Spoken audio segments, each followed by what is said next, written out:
told her I was a homeschool coach, and she's like, Becky, I think I need to quit homeschooling. She said, everything that we're doing is flopping.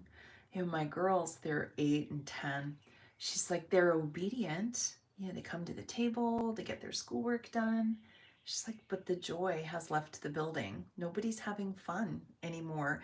And a lot of times they're just kind of huffing and puffing at the lessons. She's like, this is not what I signed up for.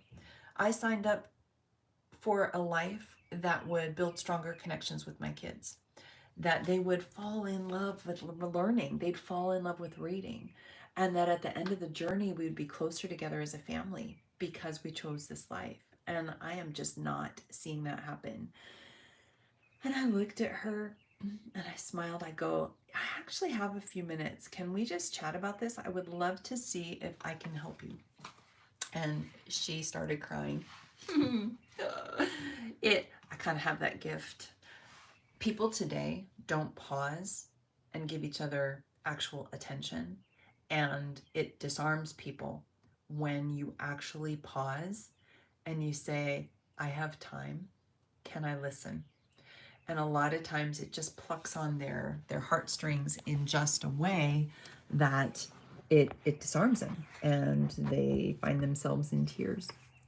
I was telling her that a lot of times, and I had her explain to me where she was at in homeschooling. I'm like, do you understand the three stages of homeschool?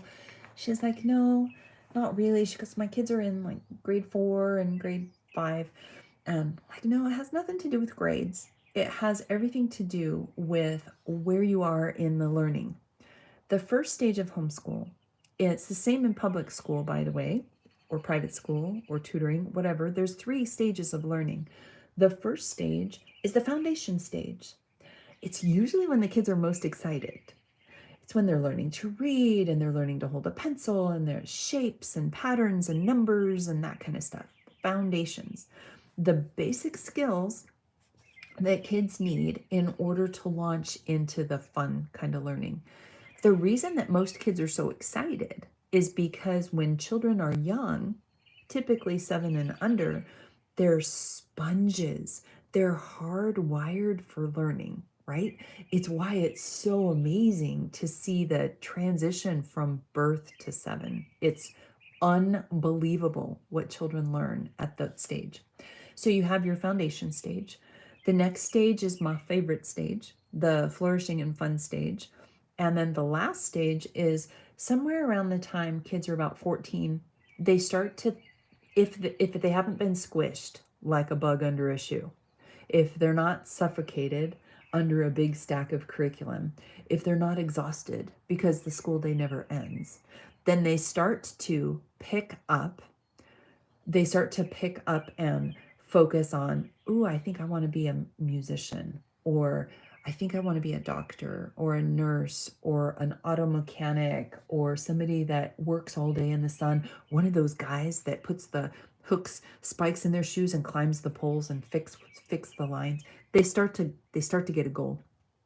In that launching stage, that's where the magic of homeschool, that's where your kids get an unfair advantage because they're homeschooled. Because at that stage, they can start to target what they want to do, and you can hedge them up in a way that they blow away the competition because they get a running start.